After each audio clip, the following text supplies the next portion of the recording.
Hi hello welcome back to my channel. இன்றைக்கி நம்ம சேனலில் என்ன பார்க்க போகிறோம் அப்படின்னா குட்டி குக்கிங் வ்ளாக் தான் பார்க்க போகிறோம். And morning and lunch and பாப்பாவுக்கு வந்து என்ன நான் லன்ச்சு கொடுத்து விட்டேன் அண்டு டின்னர் என்ன நான் செஞ்சேன் அப்படிங்கிறதெல்லாம் பார்க்கலாம். அதில் சின்ன சின்ன டிப்ஸும் சொல்லியிருக்கேன். ஸோ வாங்க வ்ளாகை என்ஜாய் பண்ணலாம். ஸோ நேற்றுக்கே பார்த்திங்கன்னா வாழைப்பூ வந்து சுத்தம் பண்ணி வச்சுட்டேன். நெக்ஸ்ட் டே வந்து வாழைப்பூ குழம்பு வச்சுக்கலாம்னு சொல்லிட்டு ஸோ காலையில் மத்தியானத்துக்கு சேர்த்து குழம்பு வச்சுக்கலான்னு சொல்லிவிட்டு நான் வந்து ரெடி பண்ணிட்டேன். இது பார்த்தீங்கன்னா பாப்பாவுக்கு வந்து ஸ்வீட் கார்னா ரொம்ப இஷ்டம். ஸோ ஸ்நாக்ஸுக்கு வந்து நான் எடுத்துகிட்டு போகிறேன்னு சொல்லிட்டு இருந்தா. ஸோ அப்பா வந்து வாங்கிட்டு வந்துருக்காங்க. ஸோ ஃபஸ்ட்டு வந்து நான் என்ன பண்ணேன்னா இட்லி தட்டில் வந்து வேக வைக்கலாம்னு சொல்லிட்டு அது மாதிரி வச்சேன். ஆனால் வந்து இதுக்கு முன்னாடி நான் அந்த மாதிரி மிஸ்டேக் பண்ணி என்ன ஆச்சு அப்படின்னா கார்ன் வந்து நல்லா வெந்துடும். பட் அதில் வந்து உப்பு வந்து போட முடியாது, உப்பு இறங்கவும் இறங்காது. நீங்கள் கீழே அடியில் தண்ணியில் வந்து உப்பு போட்டிருந்தாலும் நம்மளுக்கு வந்து ஏறாது. ஸோ நீங்கள் டைரெக்டாக தண்ணியில் போட்டு வேக வச்சா மட்டுமே அது வந்து உப்பு வந்து இறங்கும். ஸோ ஸ்வீட் கார்னும் போது ரொம்பவே டேஸ்ட்டாக இருக்கும். நீங்கள் தண்ணிக்குள்ளே போட்டு உப்பு போட்டு வேக வச்சிங்க அப்படின்னா நல்லாயிருக்கும். ஸோ நான் ஃபைனலாக அது மாதிரி தான் பண்ணினேன். உப்பு போட்டு வேக வச்சேன், ரொம்பவே நல்லா இருந்தது. பாப்பா நல்லாவே சாப்பிட்டா, விரும்பி சாப்பிட்டா. ஸோ இந்த மாதிரி நீங்கள் வந்து ட்ரை பண்ணுங்கள்.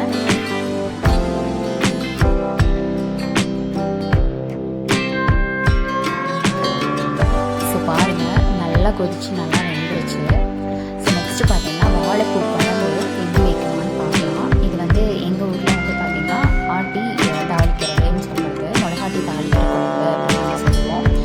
ஸோ இது வந்து நார்மலாக வந்து நாங்கள் எங்கள் சைடு வந்து கறி குழம்பு எப்படி செய்வோமோ அது மாதிரி தான் நாங்கள் செய்வோம். வெங்காயம், பூண்டு, இஞ்சி, மிளகா எல்லாமே போட்டு நல்லா வதக்கிட்டு அதில் பார்த்திங்கன்னா பட்டை அண்டு சோம்பு, கசகசாலாம் போட்டுட்டு கொத்தமல்லி தூள் அண்டு வீட்டில் அரைச்ச கறிக்குன்னு அரைச்ச மிளகாத்தூள் இதெல்லாம் தான் போடுவோம். ஸோ நான் பார்த்தீங்கன்னா இதுலேயே தக்காளியும் ஆட் பண்ணிவிட்டு பட்டை சோம்பெல்லாம் போட்டிருக்கேன் பாருங்கள். நெக்ஸ்ட்டு வந்து கடைசியாக நம்ம கறிக்கு வந்து மிளகாத்தூள் அரைப்போம். ஸோ அதை போட்டு நான் வந்து மசாலா வந்து ரெடி பண்ணிட்டேன்.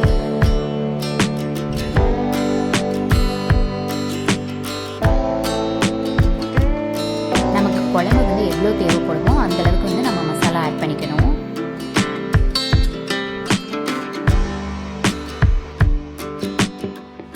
ஸோ இது வந்து ரொம்ப ரொம்ப சிம்பிள்னு வச்சுக்கோங்களேன். ஒரு கடாயில் வந்து நம்ம எண்ணெய் ஊற்றிட்டு கடுகு, உளுத்தப்பருப்பு, கடலைப்பருப்பெல்லாம் போட்டுட்டு வெங்காயம் போட்டு தாளித்து விட்டுட்டு நம்ம சுத்தம் பண்ணி வச்சுருக்க வாழைப்பூ நம்ம போட்டுட்டு அதை நல்லா வதக்கி விட்டுட்டு வீட்டில் அரைச்ச குழம்பு மிளகாத்தூள் கொஞ்சம் போட்டு அதில் ஓரளவுக்கு நல்லா வதக்க விடுங்க. உப்பெல்லாம் போட்டு நல்லா வதக்க விடுங்க.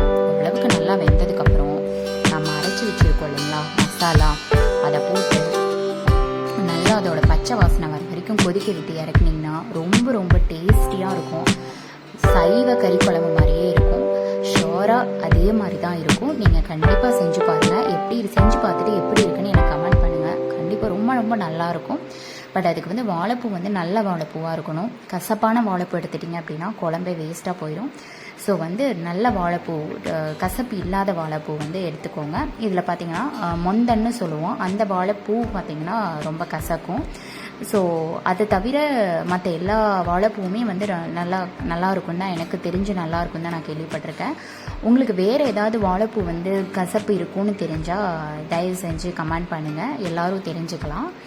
ஸோ நெக்ஸ்ட்டு பார்த்திங்கன்னா ஸ்ரீக்கு வந்து நான் லஞ்சுக்கு வந்து கேரட் ரைஸ் செஞ்சு கொடுக்கலாம் அப்படின்னு சொல்லிட்டு எண்ணெய் ஊற்றி கடுகு, கடலைப்பருப்பு, உளுந்தம்பருப்புலாம் போட்டு கொஞ்சம் முந்திரி போட்டு வெங்காயம் இல்லை மிளகாலாம் போட்டுட்டு அதில் கொஞ்சம் எண்ணெயிலேயே மஞ்சத்தூள் போட்டோம் அப்படின்னா அதோட அந்த ஸ்மெல் வந்து இருக்காது, நல்லா கலர் கொடுக்கும். ஸோ அதில் நல்லா வணக்கி விட்டுட்டு நம்ம துருவின கேரட் இருக்கு இல்லைங்களா அது போட்டுட்டு நல்லா உப்பெல்லாம் போட்டுட்டு நல்லா வதக்கி விடணும். ஸோ இந்த கேரட் ரைஸில் வந்து நம்ம அந்த மாதிரி முந்திரி, கடலைப்பருப்பு, உளுந்தம்பருப்புலாம் போடும்போது குழந்தைங்களுக்கு வந்து சாப்பிடும்போது நல்லா க்ரன்ச்சியாக இருக்கும். சாப்பிட்றதுக்கு ரொம்ப விரும்பி சாப்பிடுவாங்க. ட்ரை பண்ணி பாருங்கள். இந்த மாதிரி நல்லா சாப் பண்ண கேரட்டை நீங்கள் நல்லா போட்டு உப்பெல்லாம் போட்டுட்டு நல்லா ஒரு ஹாஃப் குக் பண்ணணும். ஃபுல் குக் பண்ணக்கூடாது. ஹாஃப் குக் பண்ணிங்க அப்படின்னா அது ஒரு டேஸ்ட் வந்து ரொம்ப நல்லாயிருக்கும். கேரட் ரைஸுக்கு வந்து எப்போவுமே ஹாஃப் குக் பண்ணணும். ஸோ ரொம்ப ரொம்ப டேஸ்ட்டாக இருக்கும். அந்த ஃப்ளேவர்ஃபுல்லாக இருக்கும். ஹாஃப் குக் பண்ண ஃப்ளேவர் வந்து நல்லாயிருக்கும். ஸோ இதை வந்து ட்ரை பண்ணி பாருங்கள். எப்படி இருக்குன்னு சொல்லுங்கள், கமெண்ட் பண்ணுங்கள் எனக்கு. ஸோ குழம்பு பார்த்திங்கன்னா நல்லா கொதிக்க ஆரம்பிச்சிருச்சு. நல்லா வந்து குழம்பு கொதிச்சதுக்கப்புறம் அதோட பச்சை வாசனையெல்லாம் போனதுக்கப்புறம் நம்ம இறக்கிடலாம். ரொம்ப ரொம்ப டேஸ்ட்ஃபுல்லாக சைவ கறி குழம்பு வந்து ரெடி ஆயிடுச்சு. ஸோ நெக்ஸ்ட்டு பார்த்திங்கன்னா ஸ்ரீக்கு வந்து கேரட் ரைஸுக்கு கேரட் மசாலா ரெடி ஆயிடுச்சு. ஸோ இதில் வந்து ஒயிட் ரைஸ் போட்டு நம்ம கிளறணும். ஸோ ஒயிட் ரைஸ் போட்டுட்டு நம்ம கிளறிட்டு இது ஃபைனலி நம்ம என்ன ஆட் பண்ணணும் அப்படின்னா ஒரே 1 டீஸ்பூன் பார்த்திங்கன்னா கீ ஆட் பண்ணும்போது அதோட டேஸ்ட் வந்து ரொம்ப நல்லாயிருக்கும். ஸோ நீங்கள் வந்து குழந்தைங்களுக்கு வந்து கீ வந்து நம்ம வந்து கொடுத்துட்டே இருக்கும்போது இறப்பையில் வந்து நல்லாயிருக்கும். அவங்களுக்கு வந்து ஏதாவது ஒரு புண்ணோ உணவு குழலில் இறப்பையில் ஏதாவது புண்ணு இருக்குது, அல்சர் மாதிரி இருக்குது அப்படின்னாலும் நம்ம கீ வந்து கொடுக்கும்போது நல்லா அவங்களுக்கு வந்து நல்லா சரியாயிரும். அண்டு செரிமானமும் நல்லாயிருக்கும்னு சொல்லுவாங்க. ஸோ மோஸ்ட்லி வந்து கீ வந்து நிறைய ஆட் பண்ணுங்கள் குழந்தைங்களுக்கு. டெய்லியுமே ஒரு லிமிட்டடாக ஆட் பண்ணி கொடுங்க. ஸோ ஸ்ட்ரீக் இன்றைக்கி பார்த்திங்கன்னா carrot rice and sweet corn தான் கொடுத்து விட்டேன். ஸோ லன்ச் வந்து நான் பேக் பண்ணிட்டேன்.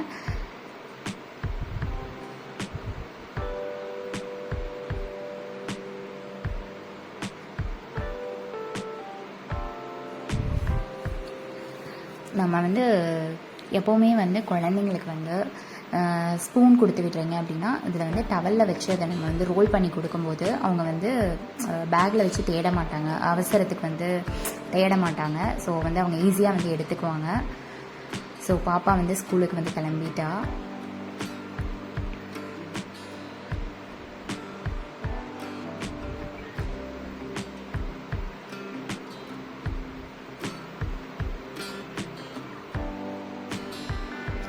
ஸோ இது பார்த்திங்கன்னா ஈவினிங் வ்ளாகு.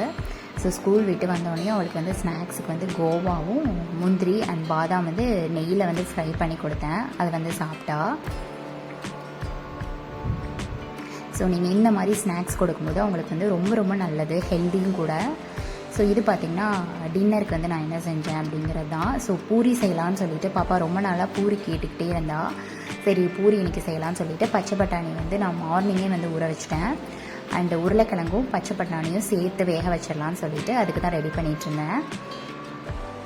ஸோ குக்கரில் போட்டு ஒன்றா வச்சிட்டோம் அப்படின்னா ஒரே வேலையாக முடிஞ்சிரும்ன்ட்டு போட்டு வச்சிட்டேன்.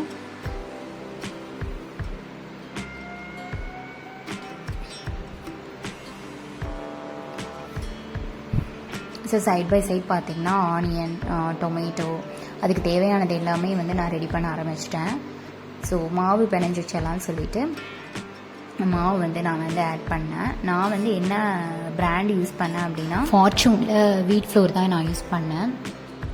ஸோ நான் இதுக்கு வந்து நான் எதுவுமே ஆட் பண்ணல. நீங்கள் பாருங்கள், வெறுமனே வந்து உப்பு போட்டேன். உப்பு போட்டுட்டு கொஞ்சமாக ஆயில் விட்டேன். நம்ம எப்பவும் புழங்குற ஆயில் விட்டு நல்லா வந்து தண்ணி ஊற்றி நல்லா பிணைஞ்சிட்டேன். அவ்வளோதான். நான் வந்து எதுவுமே நான் வந்து ஆட் பண்ண மாட்டேன் நார்மலாக. ஸோ நம்ம வந்து இந்த மாதிரி பிராண்டட் வீட் ஃப்ளோருக்கெலாம் வந்து நம்ம எதுவுமே ஆட் பண்ண தேவையில்லை. ஸோ அதுவாகவே வந்து பூரி ரொம்பவே நல்லா வரும். நீங்களே பாருங்கள், பின்னாடி vlog பின்னாடி பாருங்கள், நல்லாவே பூரி எந்திரிக்கும். நம்ம வந்து இதில் வந்து அதை ஆட் பண்ணணும், இது ஆட் பண்ணணும். சில பேர் வந்து சோடா போடுவாங்க, குக்கிங் சோடா போடுவாங்க. ஸோ அதெல்லாம் வந்து தேவையே இல்லாதது. இது வந்து ஆயிலுமே வந்து குடிக்கவே இல்லை, எண்ணெய் குடிக்கவே இல்லை மாவு. ஸோ வெறுமனே உப்பு அண்டு ஒரே ஒரு டீஸ்பூன் வந்து ஆயில் விட்டேன், அவ்வளோதான். நீங்கள் சோடா இந்த மாதிரி சாஃப்டாக இருக்க வந்து இந்த மாதிரி சில விஷயங்கள்லாம் ஆட் பண்ணாதீங்க. அது வந்து ஹெல்த்துக்கு வந்து ரொம்ப ரொம்ப கெடுதல். இந்த மாதிரி பிராண்டட் கோதுமை மாவு அப்படின்னா நம்ம எதுவுமே ஆட் பண்ண தேவையில்லை, சால்ட் மட்டும் நம்ம ஆட் பண்ணாவே போதும். ஸோ நெக்ஸ்ட்டு வந்து பூரி மசாலுக்கு தான் ரெடி பண்ணிகிட்டு இருந்தேன். பெரிய வெங்காயம் வரைஞ்சிட்டு பூண்டு மட்டும் எடுத்துக்கிட்டேன், இஞ்சி போடலை, பூண்டு மட்டும் எடுத்துக்கிட்டேன். அண்டு தக்காளி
ஸோ நெக்ஸ்ட்டு பார்த்தீங்கன்னா நம்ம வந்து கடலை மாவு வந்து அரைச்சி விட்டுவோம் இல்லைங்களா நார்மலாகவே.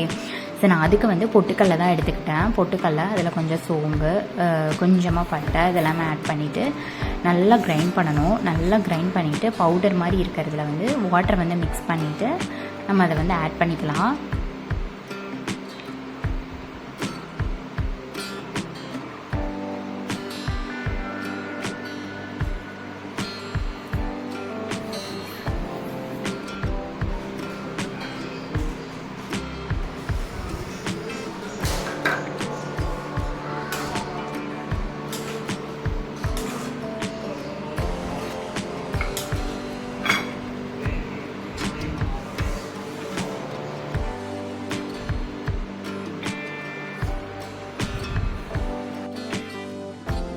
ஸோ ஓரளவுக்கு வந்து குழம்பு வந்து நல்லா இதானதுக்கப்புறம் அந்த உருளைக்கிழங்கை வந்து நல்லா மசிச்சு நான் குழம்புல ஆட் பண்ணிக்கிறேன்.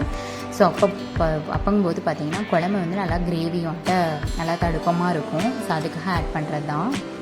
ஸோ பாருங்கள் கிரேவி எவ்வளோ நல்லா வந்திருக்குன்ட்டு. அவ்வளோதான், பூரி மசாலா வந்து ரெடி ஆயிடுச்சு.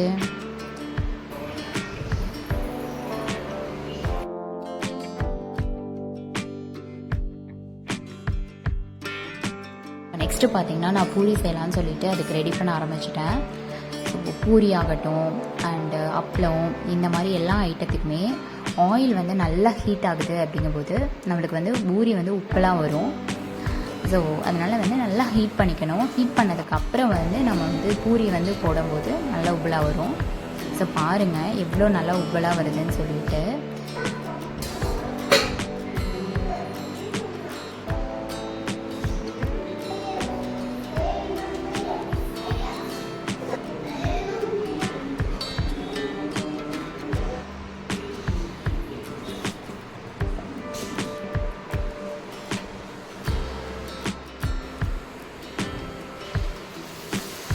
ஸோ பாருங்கள் எவ்வளோ நல்லா உப்பலாக வருதுன்னு சொல்லிட்டு. ஆயில் மட்டும் நல்லா ஹீட்டாக இருந்தால் போதுமானது.